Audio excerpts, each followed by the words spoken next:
Bonjour mes frères, bonjour mes sœurs, bonjour à tous ceux-là qui me suivent à travers le monde. Pour ceux qui ne me connaissent pas, je suis l'apôtre Nono Martial, prédicateur de l'évangile éternel. Que la paix de Jésus-Christ soit sur vous encore en cette journée. J'ai décidé de faire une petite rubrique qui consiste à répondre aux sollicitations, aux préoccupations des frères et des sœurs, de les rendre publics afin que le plus grand nombre puisse en profiter. Amen.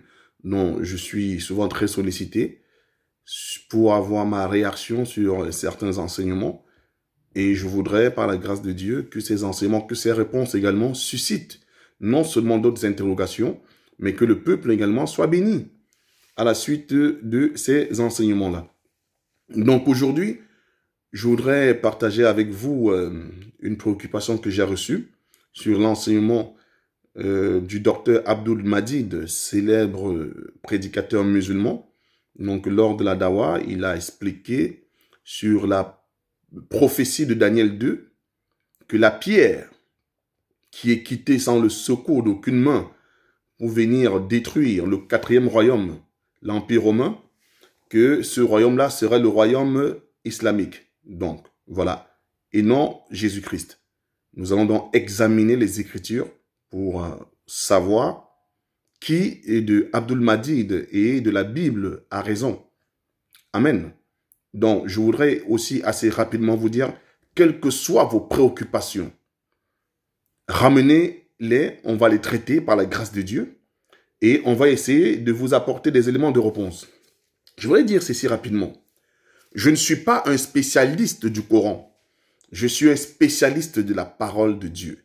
Je suis un spécialiste de la doctrine de Jésus-Christ. Car je prêche l'évangile éternel en tant qu'apôtre. Donc je voudrais dire ceci à mes jeunes frères musulmans, jeunes, moins jeunes. Si vous voulez avoir une compréhension, un savoir sur la Bible, ne restez pas à écouter vos oustas, à écouter vos imams. Ils ne sont pas compétents pour vous expliquer la Bible. Moi, aujourd'hui, je ne veux pas me faire une idée, une opinion sur le Coran en écoutant un chrétien. Ça n'aurait aucun sens. Si je veux m'instruire sur le Coran, j'irai voir un imam. Amen. Parce que je pense qu'il est le mieux équipé, le mieux indiqué, le mieux établi pour m'expliquer le Coran. Même s'il n'en a pas les droits d'auteur, personne n'a les droits d'auteur de la Bible, je dis Amen. Mais il y a des personnes qui sont équipées pour ça et nous devons commencer déjà par respecter ce protocole-là. Donc c'est pour ça que je dis ceci. Nous autres enseignants de la Bible, nous ne débattons pas avec les musulmans, ce serait d'une absurdité. Nous faisons des débats chrétiens. Mais débattre avec un musulman, c'est une folie. C'est une folie. Parce que vos livres sont deux droites parallèles. Elles ne sont pas complémentaires. Donc, ça n'a rien à voir. Si tu veux venir vers un musulman, c'est pour t'instruire. Si tu veux venir vers un chrétien, quelles que soient tes certitudes, quelles que soient tes convictions, tu viens pour être enseigné. Donc nous enseignons nos frères musulmans par rapport à l'évangile de Jésus-Christ. Amen. Donc, là, je vais donc mettre une vidéo du docteur Abdul Majid. Vous allez suivre, on va tous suivre ensemble et nous allons maintenant interpeller la Bible pour que la Bible nous dise qui est ce roi, qui représente ce royaume-là. Est-ce que c'est l'islam? Est-ce que ce sont les chrétiens? Est-ce que c'est Mohammed? Est-ce que c'est Jésus? Écoutons déjà Abdul Majid et après consultons les Écritures. C'est-à-dire, aucun chrétien ne peut aujourd'hui lancer un défi aux musulmans en disant non, non, non, cette prophétie ici ne parle pas des musulmans. De Mohammed, ça parle plutôt de Jésus. Non, ça n'existe pas. On a fait des débats et des débats, des débats et des débats de pasteurs et la plupart d'entre eux ont fini par se convertir à l'islam.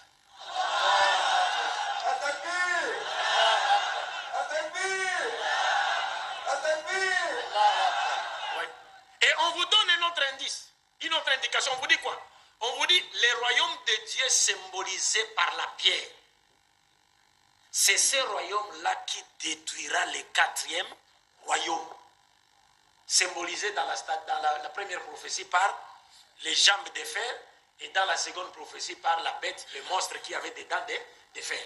Et nous savons que ce royaume-là représentait l'Empire romain. Regardez, qui ont détruit Rome. Parce qu'on a dit à l'époque, avant même que l'Empire romain dans sa partie occidentale ne tombe entre les mains des barbares, l'empereur Constantin le Grand avait déjà déplacé quoi? La capitale. Donc il y a la concentration, c'est-à-dire la force de l'Empire romain s'était dorénavant concentrée en Orient, la partie orientale. Et qui avait pour capitale Constantinople. Mais qui ont détruit?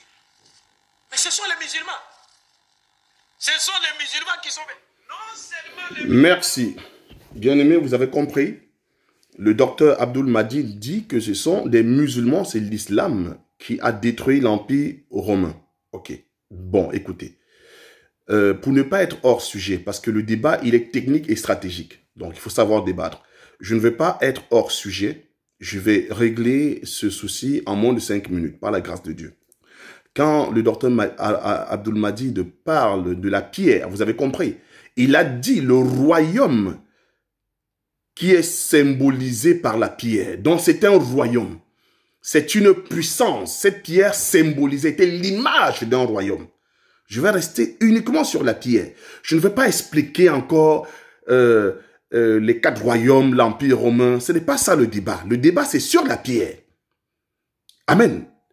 Le débat, c'est sur la pierre. Parce que remarque une chose, le docteur Abdul Majid, que j'aime beaucoup, parce qu'il suscite le débat au milieu des peuples chrétiens. Mais seulement comme les chrétiens ne sont pas bien avisés en ce qui concerne le débat, ils vont dans tous les sens. Non. Je vais démontrer simplement que le docteur Abdul Majid est dans l'ignorance la plus totale. Et il le sait. Parce qu'un menteur sait qu'il ment. Bien, il a reçu une mission. Il faut qu'il bataille pour son obédience religieuse. Mais moi, avec politesse, je vais donc corriger cela. Écoutez, ici, vous avez vu qu'il a pris une prophétie dans la Bible. Cette prophétie-là n'est pas coranique, à ce que je sache. Je ne suis pas expert du Coran. Si je me trompe, merci de me corriger. Il a pris cette prophétie dans la Bible. C'est ici, dans le livre de Daniel. Donc, c'est la Bible qui doit nous dire quel est ce royaume. Ce n'est pas Abdul Majid qui vient nous dire que ce royaume-là, c'est de l'islam. Non, la Bible doit nous dire qui représente ce royaume.